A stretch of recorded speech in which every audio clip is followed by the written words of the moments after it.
போன வருஷம்லாம் கேள்விப்பட்டிருக்க மாட்டோம். கொரோனா கூட அப்படிதான் நம்ம முன்னாடி கேள்விப்படாத நோய் டக்குன்னு ஒரு குளோபல் பேண்டமிக்கா மாறுச்சுல்ல. இந்த காலகட்டத்தில இப்போ அதிகமா வர்றதுக்கு என்ன டாக்டர் காரணமா பார்க்குறீங்க? 14வது நூற்றாண்டிலிருந்து இந்த நோயினுடைய சரித்திரம் இருக்கே. இன்னைக்கு 10 நூற்றாண்டுகள் ஆகிப்போச்சு. இது கண்டிப்பாக வருது, இருக்குது. ஆனால் எப்போ நம்ம அதை ஒரு அவுட் பிரேக்காக நம்ம சொல்கிறோன்னா, ஒரு ஏரியாவில் ஒரு எண்ணிக்கைக்கு அளவு ஒரு லிமிட்டேஷனுக்கு அதிகமாக போகும்போது அதை ஒரு அவுட் பிரேக்குன்னு சொல்கிறோம். எண்டமிக்கா எபிடமிக்கா எப்படி வேணால் எடுத்துக்கலாம். ஒரு குறிப்பிட்ட பகுதியில் அது ஒரு அவுட் பிரேக் ஆச்சுன்னா endemicity, endemic, like that. So malaria மாதிரி, டைஃபாய்டு மாதிரி இந்த உன்னிக்காய்ச்சலுமே கண்டிப்பாக இருந்து கொண்டே தான் இருக்குது. ஏன் இந்த காலங்களில் அதிகமாக இருக்குன்னு இதுக்கு 2 காரணம்தான். ஒன்று, அவேர்னஸ். நம்ம அதுக்கு ஒரு விழிப்பாயிட்டோம். இப்போது விழிப்புணர்வு, புரியுதுங்களா? அதில் ஒரு முக்கியமாக நான் எடுத்துக்காட்டு கேன்சர். இப்போ முந்தானியெல்லாம் அதை டிபின்னு சொல்கிறோம். நிறைய பேஷண்ட்டை டிபின்னு சொல்லி ட்ரீட்மெண்ட் பண்ணியிருக்கிறோம். என்ன, ஒரு கட்டி இருக்கும், ஜுரம் இருக்கும், நுரையீரலில் பார்த்தீங்கன்னா ஒரு பேட்ச் இருக்கும்.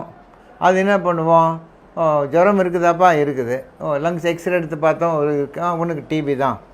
அதுக்கேற்ற மாதிரி அவங்க சொல்லுவாங்க, ஆமாம் டாக்டர், எங்கள் வீட்டில் எங்கள் அப்பாவுக்கு இருந்திருக்குன்னு சொல்லுவாங்க. உடனே டிபின்னு சொல்லி ட்ரீட் பண்ணுவோம். ஆனால் இப்போது என்னாச்சு, இந்த விஞ்ஞான வளர்ச்சியில் இந்த ஒரு விழிப்புணர்வு அதிகமாகிடுச்சு. அதுதான் என்னை பொறுத்த வரைக்கும் நம்பர் 1 ரீசன்னு நான் நினைக்கிறேன். ஏன்னா இப்போ இந்த ஃபீவரை பற்றி ஒரு விழிப்புணர்வை நாங்கள் அங்கங்கே எல்லா இடத்துலையுமே நாங்கள் 10 பேசிகிட்டு இருக்கோம். அப்படின்னு வரும்போது இப்போ ஒரு காலத்தில் இந்த எலிக்காய்ச்சலை கூட நம்ம புது நோயாக பார்த்தாங்க. இட் இஸ் நாட் ஸோ, ஏற்கனவே இருந்தது தான். ஆனால் 10 பேர் அதை பற்றி பேசும்போது அதை பற்றி ஒரு விழிப்புணர்வு வந்திருக்கு. அப்புறம் இப்போதுக்கு இருக்கிற அந்த ஒரு என்விரான்மெண்டல் சிச்சுவேஷன், இப்போ மழை நிறையா பெய்யுது இல்லைங்களா? ஸோ இந்த மழையில் அதிகமாக பார்க்கும்போது லெப்டோஸ்பைரோசிஸ் அதிகமாக வருது. நீர் தேங்கி இருந்த நீரில் தான் அந்த பாதிக்கப்பட்ட எலி அதனுடைய சிறுநீர் அதுக்குள்ளே கலக்கும்போது, அதில் வெறுங்காலில் நடக்கும்போது அது அந்த கிருமி உள்ள அந்த ஸ்பைரோகீட் உடம்புக்குள்ளே போகுதுன்னு நம்ம ஒரு கட்டத்தில் சொன்னோம்.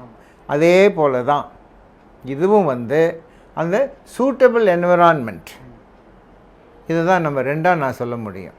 ஸோ ஒன்று விழிப்புணர்வு. நம்ம இப்போ அதை பற்றி நம்ம இப்போ பேசிகிட்டு இருக்கிற மாதிரி ஒரு விழிப்புணர்வு, இதுதான் நம்பர் 1 ரீசன்.